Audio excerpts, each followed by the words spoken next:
Good morning. Good morning. We'll give people a few minutes to jump on, but thank you for being on, everybody. What's going on? Hey, good morning, Cliff. Good morning, gents.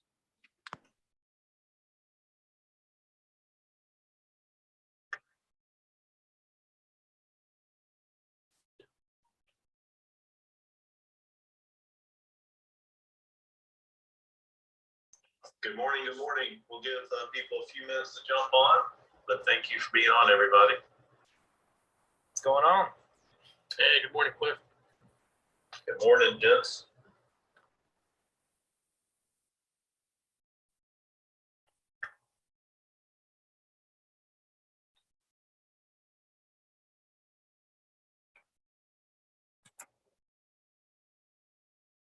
Good morning. Good morning.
I see more people are jumping on. We're giving everybody a few more minutes to get on, but thank you for being here. Happy Monday to everybody. Looking forward to getting started with our broker spotlight and getting into some topics. So let's give it a couple more minutes. I appreciate you all being here.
What's going on, guys?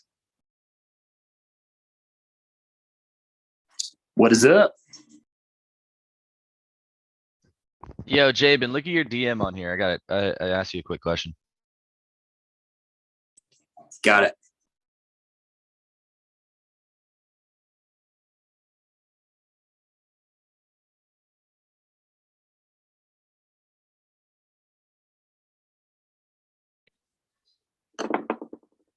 Jabin, where's the international man of mystery today? Today we are in Bolivia. Nice. Awesome. How's the coffee there? You know, it's freaking dope. I'm planning after this call to go to Atypico, which is a cafe in Cochabamba, dude. And they have like single origins from La Paz, which is like super high altitude. So that's like one of my favorite things to come. Because, I mean, it's hard to get coffee at that high of an altitude fresh anywhere. So it's pretty cool. Yeah, man. How awesome. high is it? Do what? How high is it? Oh, gosh. Like 10,000 plus feet. 10 to 14. Yeah. Which is what's crazy is you would think, you know, a lot of times coffee is not good at that high of an altitude, but they've got a way of harvesting it. It's great. Doing it? Yeah. That's amazing. pretty cool. David, would Tina- you say you're like a coffee connoisseur? I'm getting there. Like what's your favorite drink? What makes it special to you? So like I'm not like super into the details, but there's different. So number one, like obviously the way you roast it's really important. And then like your origins, like what part of the country or the world and like how high the altitudes are and like how it's processed. So there's like a natural, there's like a washed, there's like different like ways of processing the bean and stuff. My favorite like cup of coffee so far has been it's called Yirgacheffe, and it's like a single origin Ethiopian. And I think it's got like a natural wash. But it really is important about the roast because like a lot of like mainstream places, they just burn their coffee. So it's just like cooked. You know what I mean? It's not because so the more you burn it and the more you roast it, the less you can taste the flavor profile. It just tastes like burnt, like just coffee. Right. And so that's where like when you start dialing that back, but when you roast it, it's easier to preserve. Like it has like a longer shelf life. Right. So, but what's fun is when you get into, that's what why Starbucks, like, it's just, their coffee just tastes like coffee, but it lasts a long time. But when you get into like the different origins and like you dial back the roast, it's just like beer or wine or anything else. You start to pick up like the flavor profiles and the flavor notes and like, it's really fun. Guys, he's not a coffee connoisseur. No. I always feel like Starbucks is burnt always. It is. It literally, and the more you roast it, the less caffeine it has. Oh wow. Funny. Yeah. So the lighter the roast, I don't know if people know this, but like people are like, oh, I'm tired, I'm gonna get a dark roast. Like, well, that's the opposite. So the lighter the roast, the more caffeine it has. The darker the roast, the less caffeine it has. Well, I think John, you sound like you might be a connoisseur. What do you think, man? I love my coffee, man. It's the only vice I think I have left, and I totally get what he says, because like my wife loves the drip, doing drip coffees, and I can't stand it. I either have to do in true Italian fashion. I either have to use a mocha pot or a French press. That's the only French presses. There you go. I favor There you a go. French press in the morning. It takes a little bit longer, but it doesn't burn the coffee like drip does.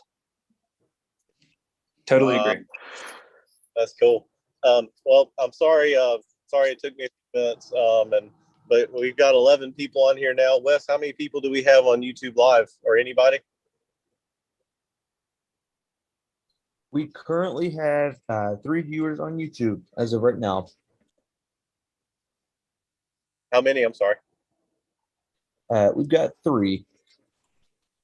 Awesome. Well, hey, welcome everybody to the CRE Experts Q&A call, where we talk about all things real estate related.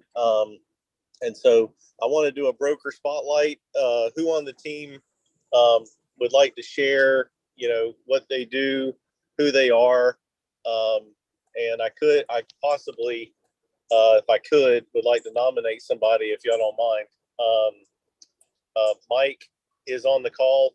He's a friend of mine from Tampa, Florida. He just joined the team. Today is his first day. Mike, if you feel comfortable to share a little bit about yourself, I would love that if you would like. Yeah, I would like. Thanks, Cliff. I appreciate it. And good morning, everyone. My name is Mike Siegel. I live down in actually Sarasota area, which is just south of Tampa. I used to work with Cushman & Wakefield for about 7 or 8 years in commercial real estate, doing listings and some investment sales. And I actually worked on a large project in Arizona, which was supposed to be a 1.5 million square foot global commerce center, but ran into some financing there after a year, and that brought me back to Pittsburgh and then down to Florida to visit my folks. So I'm real happy to be with everyone. I keep reading some great stuff about EXP. So thanks for bringing me on board, Cliff, and I'm interested to learn from all you folks. Awesome. And I think we can learn from you too. I know you have many years of experience in the industry, and you've done some incredible things. So, I just hope that a few people on the team, I'll ask you to please reach out to Mike. And Mike, if in the chat, you can put your number or email, however you want to be communicated with. That'd be great, so that we can make sure we reach out and help you, and then hopefully ask you for some advice, and we can all help each other. We work as a team. That's the unique thing about EXP Commercial, is that, he's in Sarasota area. I'm all over the place. We got several brokers, and a broker on here from Arizona, Denver, Colorado area. I love it. Charlotte area, and we can all collaborate, do deals, teach each other. But that's kind of the purpose, right? And so we all come from all walks of life, and some of us have zero experience, and some of us have years and years of experience. And, so let's just help each other. But EXP Commercial brought us all together. We could have never done this like this previous to joining EXP Commercial, because we were just a local Charlotte triad, firm in North Carolina. So love the collaboration. Jabin's in Bolivia, and he's working hard and there and doing deals. And so, just love the nature of this company. So yeah, if anyone ever wants to talk about EXP or EXP Commercial, feel free to reach out, anyone on the team, and let's chat it out, see the benefits. But well, thank you, Mike. Before I get started, does anyone have any urgent topics or questions that they want to ask or share? And I've definitely got some stuff, but love to hold it. And if someone has something they'd like to ask or share.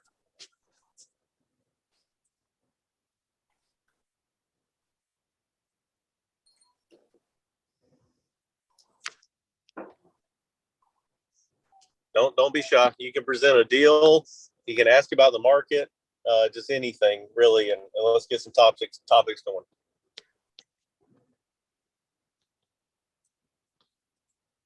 Tell me what's going on with interest rates. All right, that's a good topic. So I just spent about 4 days at the SIOR conference in Phoenix, Arizona. And for Dope. those who don't know what SIOR is, the Society of Industrial and Office Brokers. I became a designated SIOR in December. I'm very proud. There's about 3,600 of us in the world.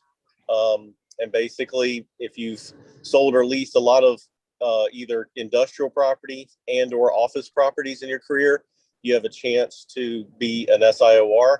And so I'd say go to their website, SIOR, and check out the credentials, apply.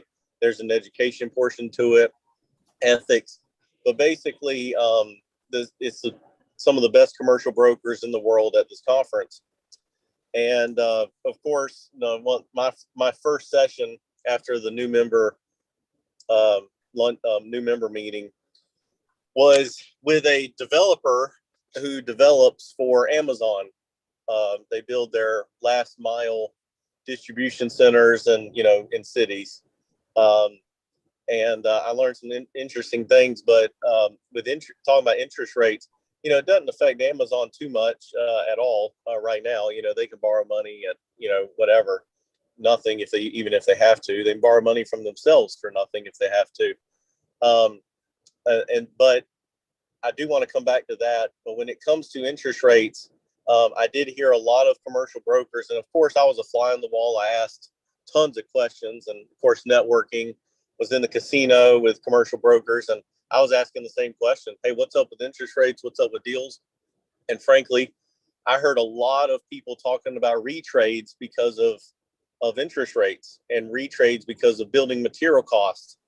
And for those of you who don't know, a retrade is whenever someone agrees to sell something for X, say $10 million, and they come back and say, oh, interest rates have went up, and we locked in a loan for this, but we didn't lock in a loan for the construction. Well, now we have, and it's a basis point larger than it was, and that's going to cost us X more per month for this project. And then the cost of steel and lumber has went up another 12% or something.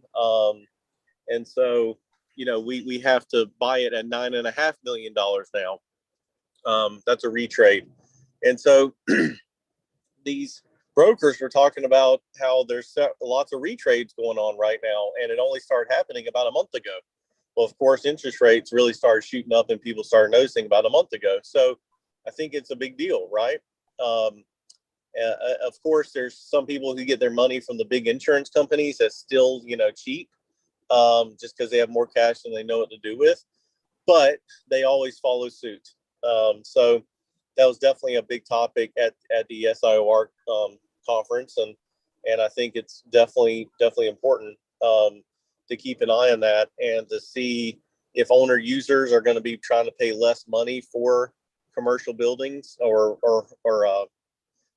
residential, if people are going to be paying less for homes because they can't afford as much. I think that's going to start happening for sure, and it is already, because there's some retrades.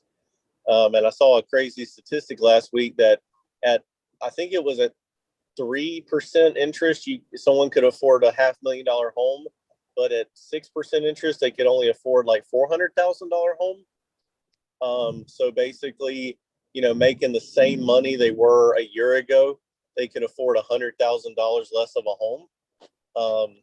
Pretty alert. That was pretty alarming to me. Has anyone else, looked into that or seen that statistic? Definitely seen those charts, and I've kind of been, one thing I was going to ask you guys is, I guess it would be more of just a fiduciary ethics kind of moral question, because you never want to try to pressure, you can pressure like prospects and whatever, trying to get listings and stuff. But as far as your clients go, I've kind of been running into some issues where, we know a good offer when we see one. We know a strong buyer when we see one. We know when, you're like, okay, this person's legit. There's a high chance of this closing, et cetera, right? So one thing I've run into on some of my listings is I've got some offers, and I'm like, you need to take this, like seriously. And they're kind of trying to hold out, or they think they can get a little bit more, or, and at the end of the day, I'm kind of, it's the script starting to flip a little bit, where on some of these more local deals, I'm like, guys, like, we need to go under contract on this, because I don't really see,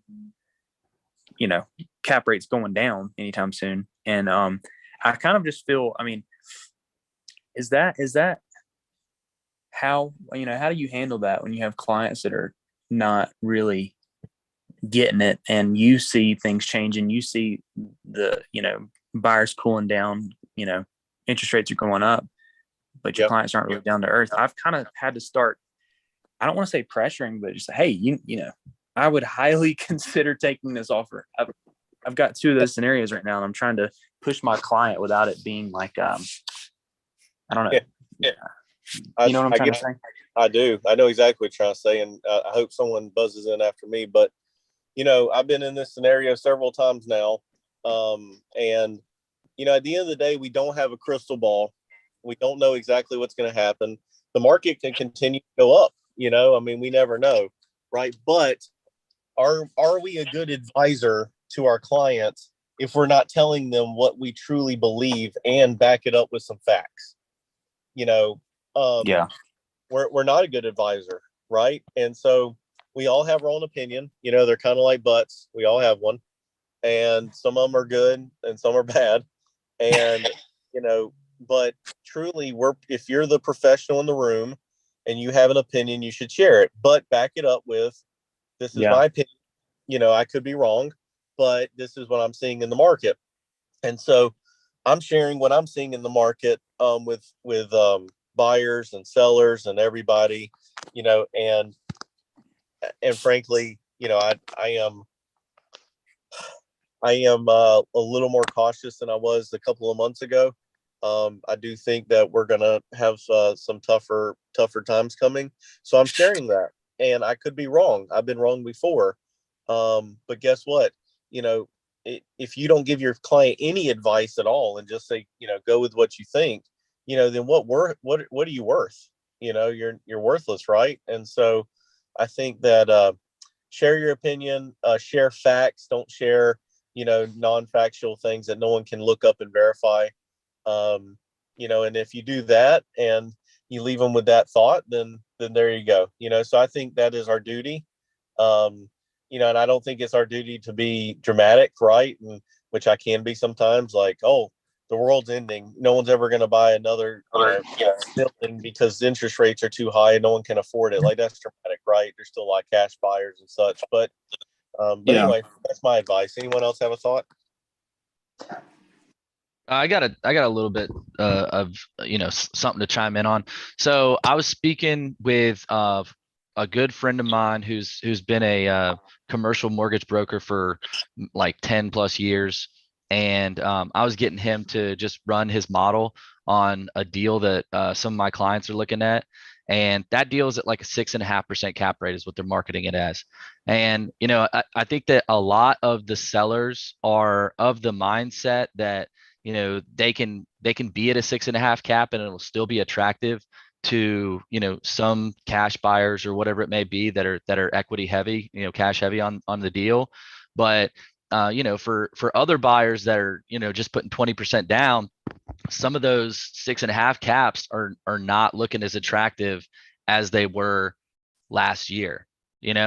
And he was saying that he believes that around like January, February this year was when we really started to peak out on valuation. So he thinks that since the interest rates are going up and it's putting a squeeze on your cash flow.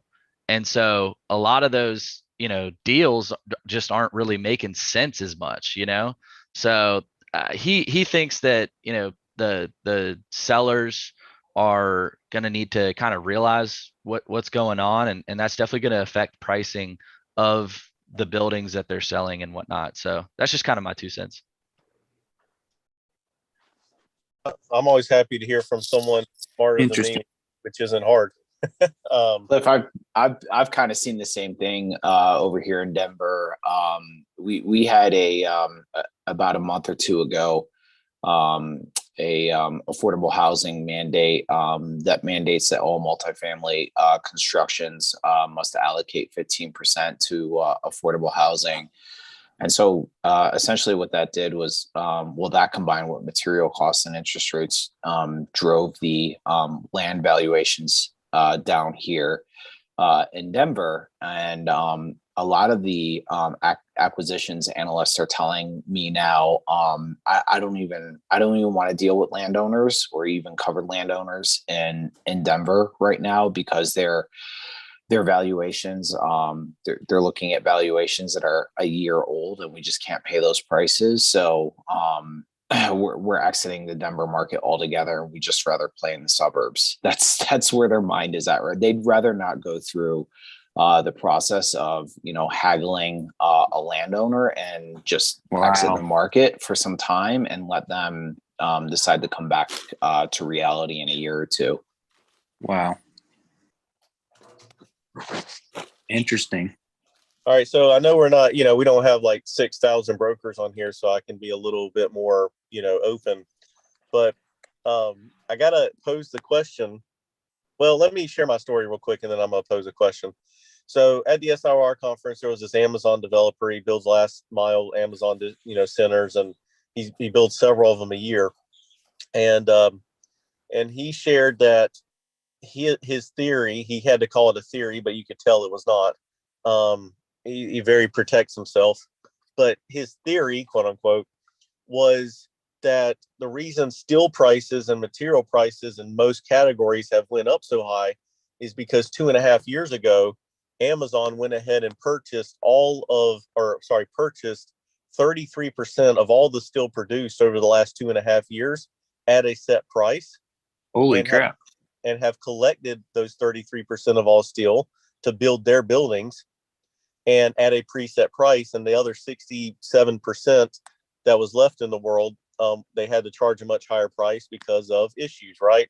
Supply chain and blah, blah, blah. Wow. But that's what he shared with everyone in that room. Wow.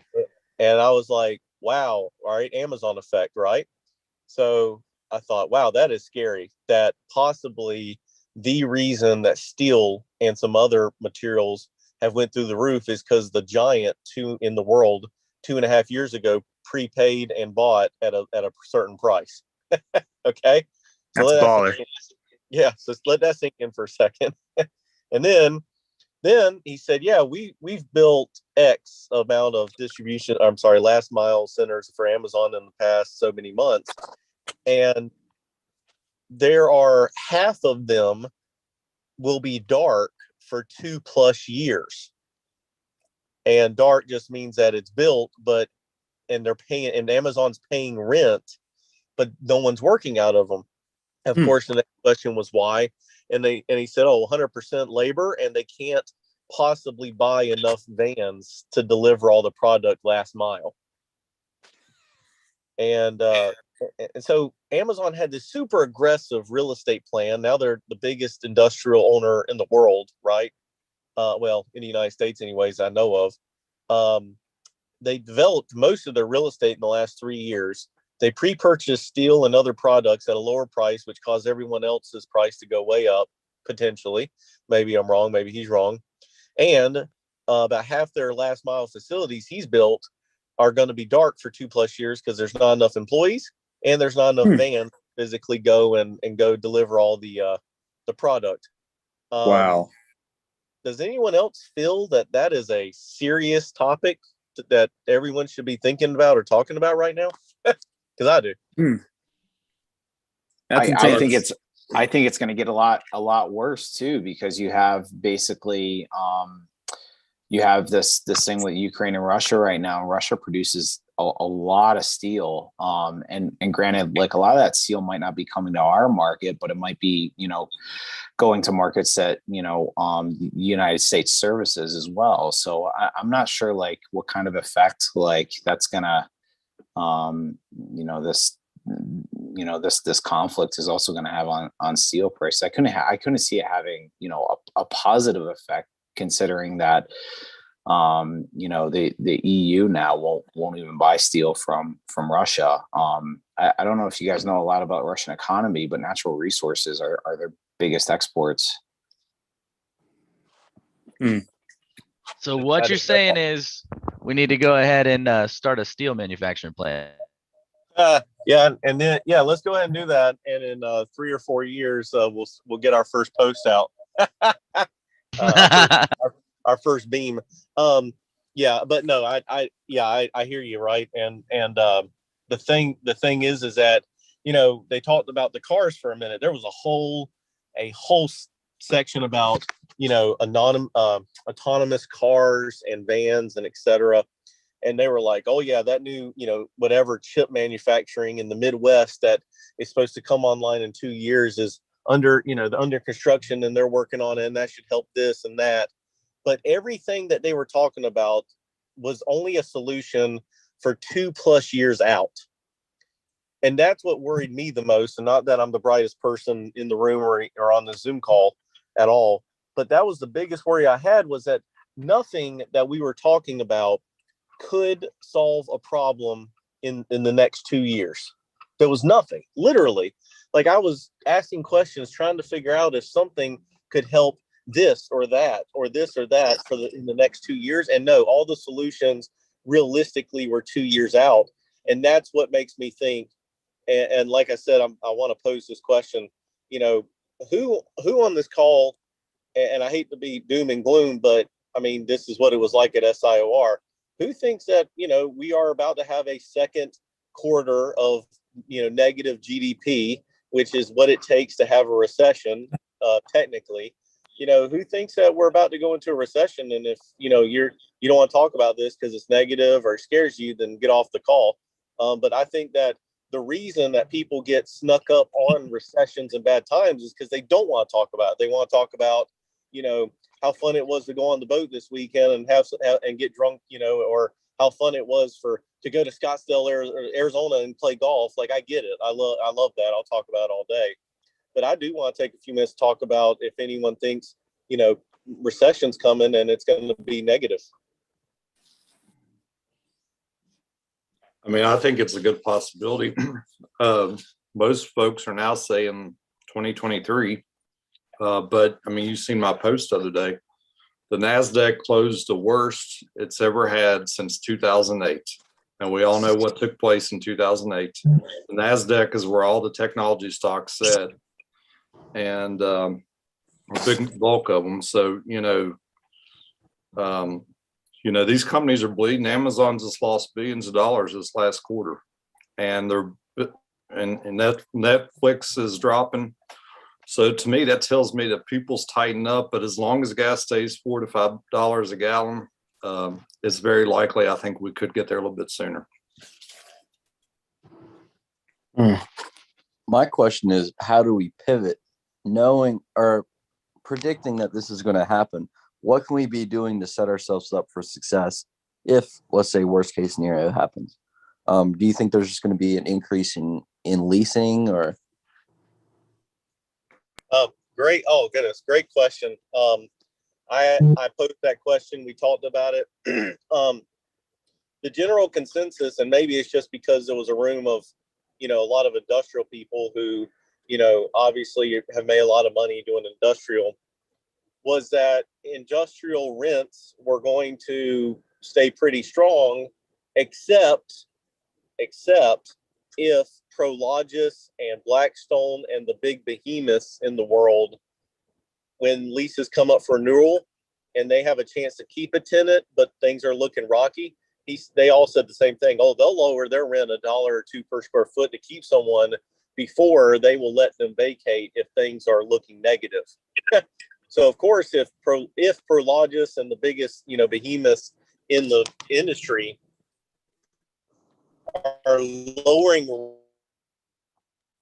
rent to keep tenants because they know that commissions, all that is the biggest thing that concerned them, was that, hey, even though industrial is super strong, if there are people up for renewal and they're thinking about a smaller footprint or just leaving altogether, they said those those big boys will in a second lower rent. But anyway, industrial leasing by the economist that was there and everything was projecting that it would stay strong. It was actually kind of interesting. There were a lot of industrial brokers there, but there were not that many office brokers there that I met. You know, and that, you know, I hate to laugh, but obviously office has taken quite a hit recently in the past couple of years. And, you know, SIOR, there's really only brokers who do, you know, industrial or office or both, you know, so I can't really speak to retail and multifamily and land from this conference. But anyway, yes, leasing is supposed to be very strong, but you know, it's not the way you think, right? Because if we only have 2% vacancy right now in the market, then even if leasing is strong, where are people going to lease? If there's, you know, less than 2% vacancy on flex space in Charlotte under 15,000 square feet, then where's everyone going to lease, right? So subleasing will become potentially a big topic, where obviously large companies taking smaller footprint, you know, smaller companies who are, you know, excelling because people do in downtimes. There are companies that excel, take bigger footprint. At the end of the day, I think if you have lease listings or investment sell listings, you're going to do really, really well. I don't know about owner occupied. That was not high on the list because owner occupiers, you know, don't typically get favorable interest rates if they're just a medium sized to small company. You know, but large investments groups get great interest rates, and then also on top of that, leasing rates, right? And so I think the same thing will happen in the residential market. I know Wall Street wants to be America's landlord 100%. That's their whole prerogative, is to own as many homes and multifamily as possible because they want to be America's landlord. And I think the same thing will happen if people get priced out of markets that they want to be in to buy because interest rates have, you know, doubled in the past, you know, whatever so long, that people will concede and rent a nice house for $5,000 a month instead of, you know, buying a home that is not that nice. That's, you know, $2,000 or $2,500 a month, because as you know, you can rent a home that's more expensive than you can get a mortgage, make a monthly payment. Because I mean, that makes no sense, but that's just the way it is. So I do think renting is going to be a hedge for us as brokers. Another thing is investment real estate. There's going to be a time period where there's lots of investment groups and investors, small investors, big, you know, that have cash. And, you know, John and I talk about this a lot, and Grant and a lot of people on this call, but recently we've been like laughing about how no one for years said cash is king. Like when I got in this industry in 2014, everyone said cash is king. Everybody, cash is king, cash is king. And then all of a sudden by about 2016, I've never heard anyone say it again until last month. No one said it, because guess what? Money was so cheap to borrow. Why is cash king? No, keep your cash, right? And so now all of a sudden I'm hearing these investors and these people that I've known for years, and they're saying cash is king again. Oh my goodness. That, to me, I think we're having a huge paradigm switch in this economy and in this market.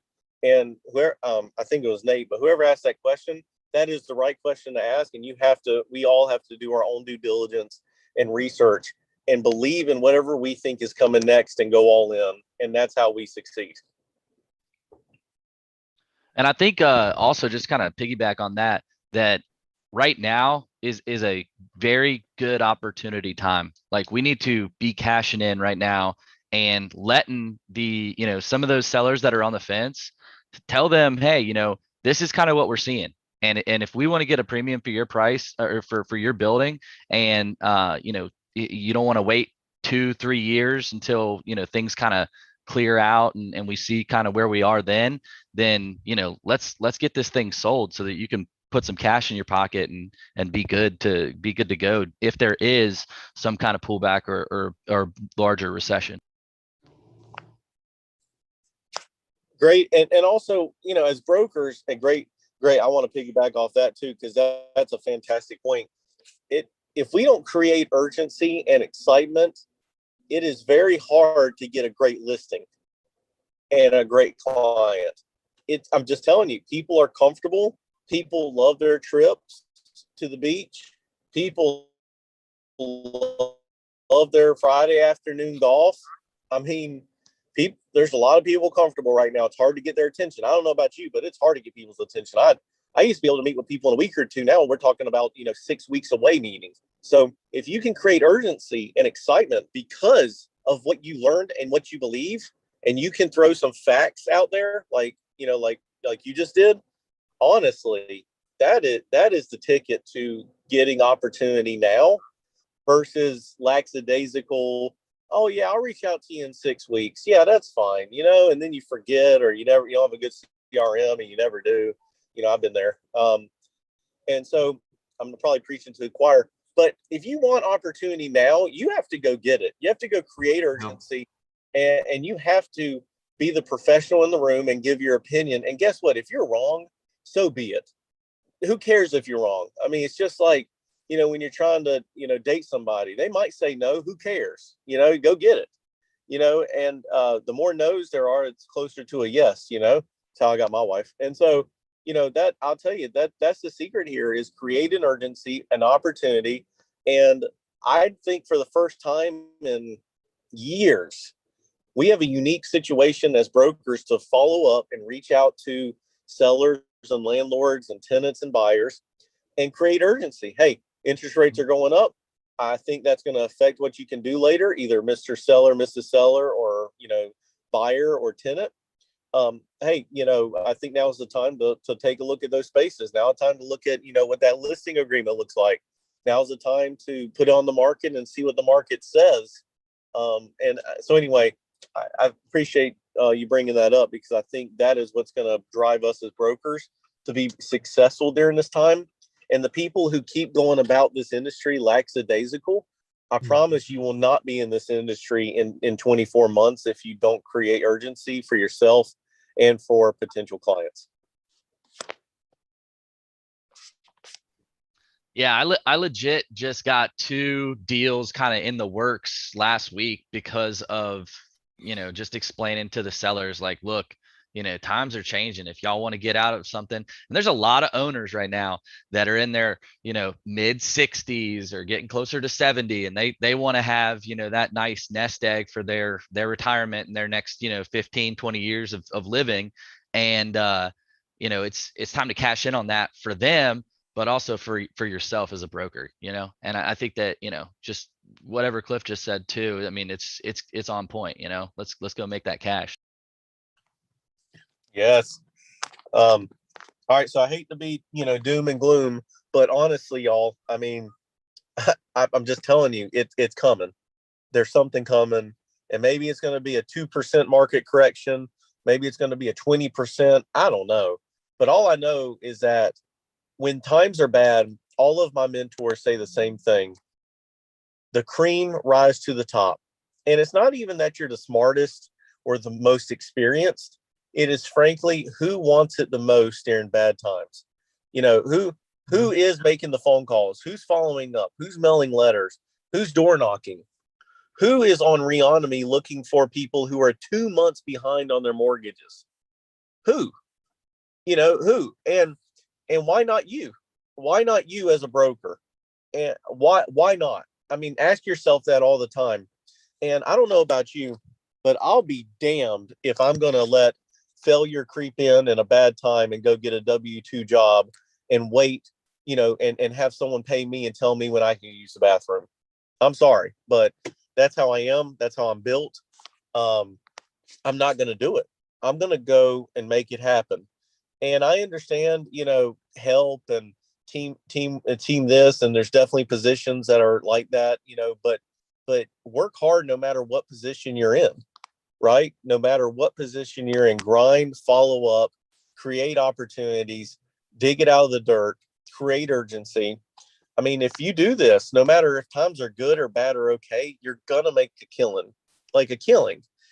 So SIOR, all those brokers, you can easily say that at some point in their career, 3 years in a row, basically, they made at least $250,000 a year being a commercial real estate broker, at least. Some markets, it's more, like 400,000 a year. That's the only way you can become an SIOR, is if 3 of your last 5 years you've made X amount of money per year in commissions, and your CPA can prove it. And so these are all people who, have made money being a broker. And, there's all different types of structures out there, but the ones I met that were in our shoes, independent contractors, they told me all the same thing. They're like, Clifford, if you're a hustler, and you work hard, you're going to kill it in a down economy. The problem is people get too uncomfortable. They wait too long. They don't believe it's a recession. They don't believe it's an issue. And guess what? The boat literally leaves the dock while they're sitting there, sipping a pina colada. So let's just make sure that doesn't happen to us. And if anyone thinks I'm crazy or has a rebuttal for anything I've said, please, I'm not confrontational. I want to hear opinions, now. I think you make a valid point, Cliff, and I know you had spoke about industrial real estate. I did a part-time job before joining your firm here, and I drove across Florida up and down east to west. And what I'm seeing here, and I know it's not a microcosm of the country, Florida's got so many people coming here and businesses being very successful, but industrial is doing quite well down here. I'm seeing so many distribution facilities and so many new business parks being put up down here. And it's just from driving around. I don't think you see a lot of residential real estate people driving around, going to different areas. And I know gas is expensive, but maybe once a week, just try to hit different areas you haven't hit yet and just see what's going on. You might see some land that's being taken down and a construction company sign up. Good time to call. So just want to let you know, just to do the things that other people aren't doing and try to really just make that a priority. Man, look at Mike's first day. He's bringing fire, y'all. Yeah, let's go. Let's go. I love it. Yeah. And you're right. Gas is expensive. So guess what? Get with another broker or I don't care, someone, and split the gas cost. I mean, there's always a way. Like, I know people, I mean, I make excuses for a lot of things, mostly working out. I hate working out. I don't like it. So I make excuses all the time. Oh yeah, my ankle hurts or some BS. Well, guess what? There's always a way. Where there's a will, there's a way. So few people get in the car, go take a drive around, take the train, the monorail. Oh, what's it? Not the monorail, the light rail. That's Disney. Take the light rail up and down and go walk. I mean, there's so many ways, but Mike makes a great point, but just get out there and do it. And there's nothing to it but to do it. Try to think if I took anything else from SIOR. The biggest thing was Amazon. The biggest thing was everyone, and these are the top brokers in the world. I'm not saying I am one, but there were top brokers in the world there. They all were saying the same thing, that they expect to pull back, a big one. Well, biggish. I don't know what big means. No one knows what big means, if it's 10% or if it's 30 or 3. But anyway, I think me personally, I love, a lot of people on this call and a lot of people in our team, I consider family. So we talk about things like this a lot. And please build up your cash. And I know cash is trash right now because of inflation. But as of right now, not every restaurant takes Shiba coin or Bitcoin. Your landlord certainly probably doesn't, and not everyone's going to take raw gold, and not everyone's going to take raw silver. And trust me, I have all those things and I love them, but I know that I'm not super transactional with those yet, or at the moment. So you still have to have things that are transactional. And cash is transactionable right now. So I do recommend building up some cash at the moment.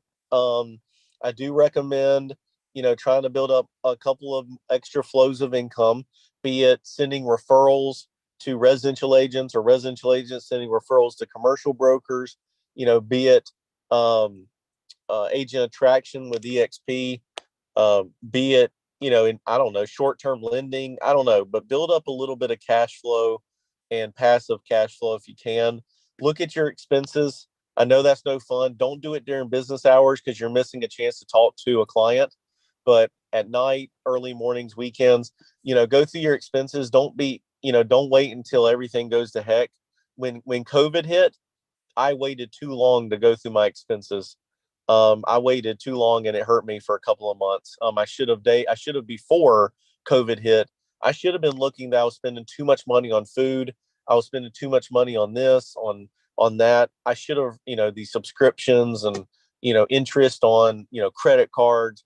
I should have paid attention, and a few changes a little bit earlier would have saved me hundreds of dollars a month or more. I think now is the time. I don't want to scare you all, but I think now is the time to take a look at your financials, get real with yourself, look at your debt, look at how much interest you pay every month. What can you cut out now?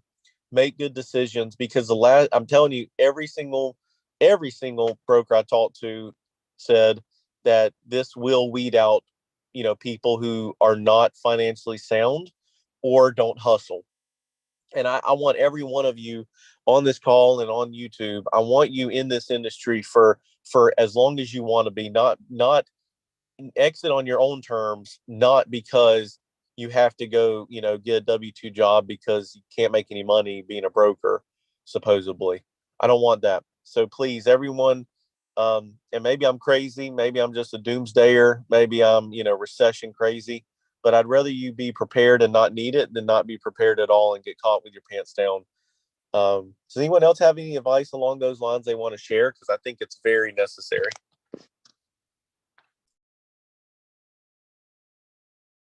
I think you're spot on.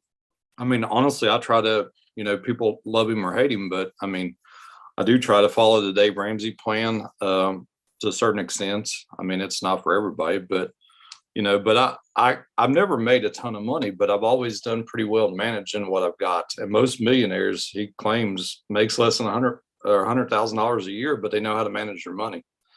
So it's just kind of, I think I live pretty modest, live pretty conservative. So, it's, fortunately, I don't do much vacations. I'm single, no kids. So, my life is pretty simple, but I honestly, it's a good means to have some assets and resources put back. Man, I love it. Thank you for sharing. I really appreciate it when someone gets open about, like how they feel about the economy and what they're doing. I appreciate that a lot, Jimmy. That's awesome. Before we get off, we got one more minute. Does anyone have anything you want to share? And once again, sorry if it seemed doom and gloom, but also I don't think I would be a good leader if I didn't, talk about how I think we should all take a look at, where we're at in our finances and our future. So I'm sorry, but also you may be thanking me one day. I totally agree. I'm glad you're like that. Anyone else thank you. Anyone else have any advice? And of course, if you need me, my phone's always on. But anyone have anything they want to share? I'm following up with people during the call, starting to text clients, getting on phone calls. So I like it. I think you're spot on, and I appreciate you. None of us on this call, I don't think any of us want like pixie dust and like funnel cakes. Yeah, it's what we need. I like it. Rocky Balboa said it best. It's not all sunshine and rainbows. And That's right. Sometimes it's nice to get a reality check. And this is part of the reason why I do appreciate everybody just telling it how it is. Because that's how I've always been. That's how I've been brought up. So I always appreciate it. Yeah.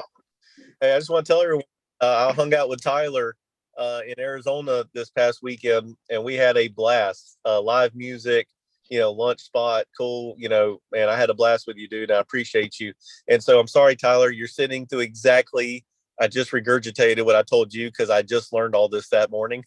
So sorry, Tyler, but thank you for being on, man. And I appreciate you being a good teammate. Absolutely. And, it's good to review it sometimes because, I mean, it was a very good conversation that we had, but it's always good to hear it again because you could look at it like, I know what he's about to go in on right now. I know what he's about to talk about. And you kind of, hear it from the same perspective, just a different time. So that's part of the reason why I definitely wanted to let it ride out. But yeah, and even though I lost $100 at the casino, it's all good. Everything else was good. And the food was real good too. But yeah, well, appreciate all you guys. I'm gonna bounce because I have a couple things I gotta do, but I hope y'all have a good rest of the day, a good week ahead, and I'll see y'all in the next meetings that are coming up this week. See ya. Cool. Let's head out. Thank you all. Have a good week, everybody. Work hard. Do it. All right, we'll